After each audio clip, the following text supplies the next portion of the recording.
كلته أصوار عنا نفرته جبسي مال سولوس نما عرفوا نفرته مقاديشو الصومال كم زعل بعد حرم محبارو لومي إثيوبيا أبزهابته جبر ملسي إيدي أميرة أير إني بمبال زلوا كنتات كل بقربات كاتاتو مهلا وحبيرة منستر وصاي قدات إثيوبيا مزحدش معبالتات بزتحز زرقي هو أبزول لما قلتي نسم جبسي كي تقصه تناي حبرة أفريقيا مساجر تلأخو نبحدش تلأخو عق أبسلام نمسجر زلوا مدب نتزوبا حدا جاز ملأ مخانو سكفتا كم زلوا قليتو أبتي مقلتنا منستر وصاي قدات إثيوبيا قالوا تواسات نتزوبا نبزي من رجع عندهم رحوان كله إذا أميرة أيتر إني أقبلن كله نتي أبتزوبا زلوا معبالتات بفلاي دمانتي نهجراود حنتا حدا جاز خونه بقربات كاتاتو كم زلوا قليتو إذا مقلتنا إثيوبيا حدا معلت دحرتي جبسي وتهدروا أصورات نفسهم المقعزة زوج زلوا خوينو إثيوبيا خانها جراود حنتا بحدا جاز التسقمتات اندار آيات سق أيبلنيا إلى زلا تماليه دحري أستات 4 عامات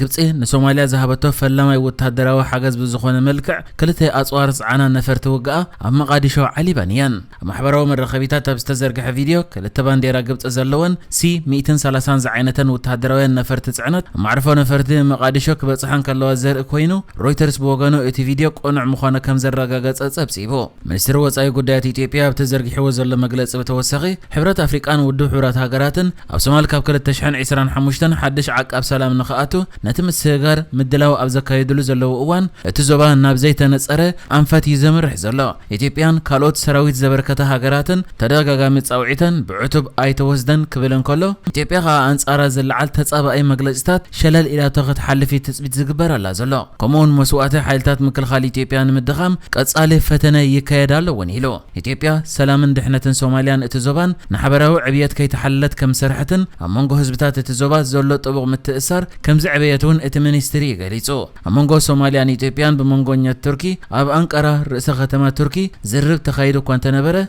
كلتين هاجرات اب سمع كبصحاب زي مخالنكن اتزرب بزي فري تبتينو حجها إثيوبيا اب سومال اب كل تشحن عسران حموشتن حدشنا حبرة أفريقيا عقاب سلام تلأخو كوافر مدلوات بتصافف فلزلو اوان نزن مدلو حلف الناس سكمو اكالات حقاو سكفتاتات هاجرات اتزوبان ناب سومال سراويتن اوافيرن زنبر هاجراتن اب قمت كاتو كم زلو إثيوبيا اتنقيا دحر مبال نحصيرن كونتون علاماتاتهم وتركا غاددز دليو حيلتات علو دحر مبال إثيوبيا نتي اب العلي زوباون احغراون قبر شبراوين جوجلتات زترخ بمخسب اب حدغاز ات تكبارات كتتصاورو اي تخلن يايلو اتمنستريا موداتا إثيوبيا فلليات بسلامو منقدن مفتحن مزهز بسوماليان محبرسب عالمن بمتحبار اب سلامن من رجاء تزوبا ابرتي عاخد سرح زلوته فاينت يرغاغص يلو كم زفلت قبصي اب زمص عامت اب سوماليا اب زوافر حدش تلوخ عقاب سلام سراويت كتبركت زقربته امامه قدم حيده سومنات حبره افريقيا اب زوص مغلص تغليص نيريو منغست قبص ግን በዛዕባ ዝጉዳይ ወግዓው መግለጽ አይሃበን አሎ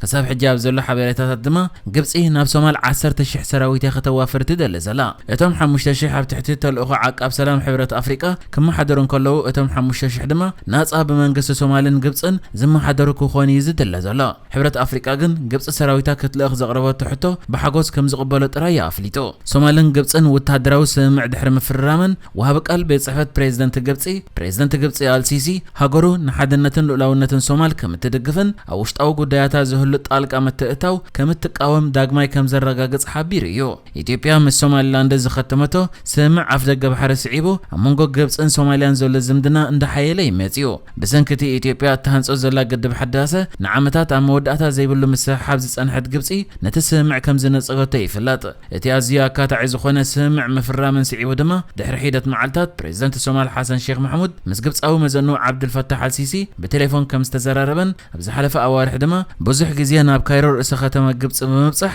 ምስ ፕሬዝዳንት አልሲሲ ተደጋጋሚ ርክባት ገይሩ ኣብ ደገ ባሕሪ ዘይብላ ኢትዮጵያ ንግዳዊ መተሓላለፊ ወደብ ክትረክብን ሓይሊ ባሕራ ክትሐይልን ካብ ዘለዋ ድሌት ተበጊሳ ምስታና ናጻ ሃገር የትብል ሶማሊላንድ ዝተፈራረመቶ ናይ ምርድዳእ ስምዕ ምስ ሶማሊያ ናብ ዲፕሎማሲያዊ ወጥሪ የእቲዋ ይዝርከብ ማዕከላዊ መንግስቲ ሶማሊያ መንጎ መንግስታት ኢትዮጵያን ሶማሊላንድን ዘሎ ምትእሳር ሉዓላውነተይ ግዛኣታዊ ሓድነተይን ዝጥሕስ በመባልያ ብትሪ እትቃወሞ እዚ ጥራይ እውን ዘይኮነ ኣመኻሪ ሃገራዊ ድሕነት ሶማሊያ ሁሴን ዓሊ ኢትዮጵያ ቅድሚ መወዳእታ ወርሒ ሰነ ምስ ሶማሊላንድ ዝገበረቶ ስምዕ ተዘይሰሪዛ ኩሎም ኣብ ትሕቲ መሰጋገሪ ተልእኹ ሕብረት ኣፍሪቃን ክልታዊ ስምዕን ኣብ ሶማል ዓስኪሮም ዝርከቡ ኣባላት ሰራዊት ኢትዮጵያ ካብታ ሃገር ከም ዝወጹ ከም ዘጠንቀቐ ይዝከር ኢትዮጵያ ኣብ ትሕቲ መሰጋገሪ ተልእኹ ሕብረት ኣፍሪቃ ኣስታት 3000 ወተሃደራት ከምኡውን ምስ ሶማሊያ ብዝገበረቶ ክልታዊ ስምዕ كساب 7000 ዝበፅሑ ወተሃደራት ኣብ ሶማል ኣዋፊራ ትርከብ እዚ ይኹን በር ሰራዊት ኢትዮጵያ ካብ ሶማል ጠቕልሎም ክወፁ ዘይደልዩ ዞባታት ሶማል ውን ዘለው ብምዃኖም እዚ ጉዳይ ብጀካትን ሶማልን ኢትዮጵያን ኣብ ወጥሪ ዝእቱ ኣብ ውሽጢ ሶማል ውን ኣብ መንጎ ዞባታት ዘይምስማዕ ከይፈጥር ስግኣት ሓዲሩ ኣሎ ካብቶም ምስ ማእከላይ መንግስቲ ሶማልያ ሰራዊት ኢትዮጵያ ክወፁ የብሎምን ብምባል ኣብ ዘይምስማዕ ኣትዩ ዝነበረ ዞባ እቲ ፑንትላንድ ተባሂሉ ዝፍለጥ ኣብ ፖለቲካ ሶማል ልዑል ጽልዋ ዘለዎ ዞባ ኮይኑ ዝሓለፈ ቀረባ እዋን ኣብ ርእሰ ከተማ እቲ ዞባ ጋረወ ዝርከብ ቆንስል ኢትዮጵያ ንኽዕፀብ ብፌደራል መንግስቲ ትእዛዝ ድሕሪ ምትሕላፉ እቲ ዞባ ነቲ ትእዛዝ ኣይቅበሎን እየ ብምባል መንግስቲ ምምሕዳር ፑንትላንድ ኣብ ዘውፅኦ መግለፂ ፑንትላንድ ናይ ወፃኢ ድሌታታ ንምሕላው ካብ ኣፍልጦ ማእከላይ መንግስቲ ወፃኢ ብቐጥታ ናይ ገዛእ ርእሳ ርክባት ክትምስርት እያ ኢሉ ነይሩ ናብ ኢትዮጵያ ውን ገለ ላዕለዎት ሓለፍቲ ናይቲ ዞባ መብፃሕ ብምግባር ምስ ላዕለዎት ሰበስልጣን ኢትዮጵያ ተራኺቦም ይፈልጥዮም እዚ ዝተሰቕዘ ውሽጣዊ ዘይምስምዕን ምትእታው ግብፅን ተቃውሞ ኢትዮጵያን ድማ ንዞባ ቀርኒ ኣፍሪቃ ናብ ከቢድ ወጥሪ ከየእትዎ ተሰጊኡ ዘሎ ከም ዝፍለጥ ኢትዮጵያ ምስ ሶማሊላንድ ናይ ምርድዳእ ሰነድ ድሕሪ ምፍራማ ኤርትራን ልኡላውነትን ግዝኣታዊ ሓድነትን ሶማል ከም ትድግፍ ክትገልጽ እንከላ ፕሬዝዳንት ሃገረ ሶማል ሓሰን ሼክ መሐሙድ ድማ ብተደጋጋሚ ናብ ኤርትራ መብጻሕ ኣካይድ ነይሩ እዩ ብወገን ኤርትራ ከዓ ሙሉእ ደገፍ ከም ዘለዎ ከም ዝተገለጸሉ ገይርዋ ኣብ ዝነበረ ቃለ መሕተት ተዛሪቡ ይፈልጥ እዩ ኣብ ሃገረ ሽወደን ኤርትራዊ ሽወደናዊ ዑስማን ሰይድ ዓብደላ ሙሉእ ኣባል ዞባዊ ባይቶ ኮይኑ ተመዚዙ እቲ ኣባል ምዕራባዊ ዞባ ቫስተር ኖርላንድ ኮይኑ ዘሎ ዑስማን ንሶሻል ዴሞክራትስ ወይ ማሕበራዊ ዴሞክራሲ ዝበሃል ሰልፊ ብምውካልዩ ወንበር ተዋሂብዎ ዘሎ ኣብ 2022 ነቲ ሰልፊ ብምውካል ኣብ ዞባዊ ምርጫ ከም ተተካኢ ኣባል ባይቶ ኮይኑ ተዓዊቱ ነይሩ እዩ ኣብቲ ምርጫ ኣብ ፓርላማ ወንበር ንምርካቡን ኣብ ሃገራዊ ምርጫ ተወዳዲሩ ምንባር ይዝከር ነዚ ሕጂ ረኺብዎ ዘሎ ሓድሽ መዝነት ኣመልኪቱ ድማ እቲ ዜና ምስ በፅሐኒ ሓበንን ሓጎስን ይተሰምዕኒ ንዞባና ክውክል እምነት ክግበረለይ ዓብ ክብረትዩ ግን ምስትመዝነት ዝመጽእ ሓላፍነት ድማ ይርዳኣንዩ ንዘለና ብድሆታት ንምቅጣምን ንህዝቢ ዞባና ንምግልጋልን ብልዑል ወኒ ተዳልየ ኣለኹ ኢሉ ንሱ ወሲኹ ንኹሎም እቶም ንዓይን ንጉጅለ ሰልፍናን ሶሻል ዴሞክራሲያውያን ድምፅኹም ዝሃብኩም ኣዝየ የመስግነኩም ብሓባር ኮይና ዝሓየለን ብግቡእ ዝዓይን ዞባ ክንሰርሕ ኢና ክብል እንከሎ እቲ ቀንዲ ብድሆ ናይቲ ዞባ ጉዳይ ጥዕና ምዃኑን እኹል ዓቕሚ ሰብን ቀረብን የለን ነዚ ንምምሕያሽ ድማ ቀንዲ ካብቲ ምስ ብጾተይ ከሰርሓሉ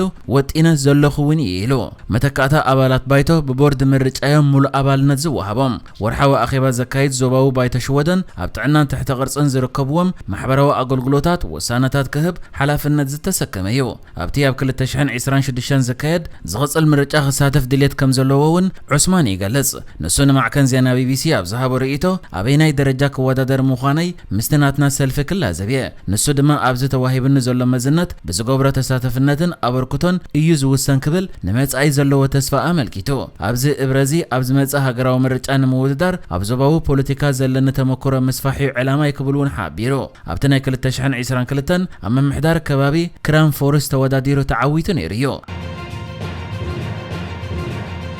ንሕጂ ዝተዳለወ ዜናታት እዚ ነይሩ ብካልእ ክሳብ ንራኸብ ሰላም ንዓኹም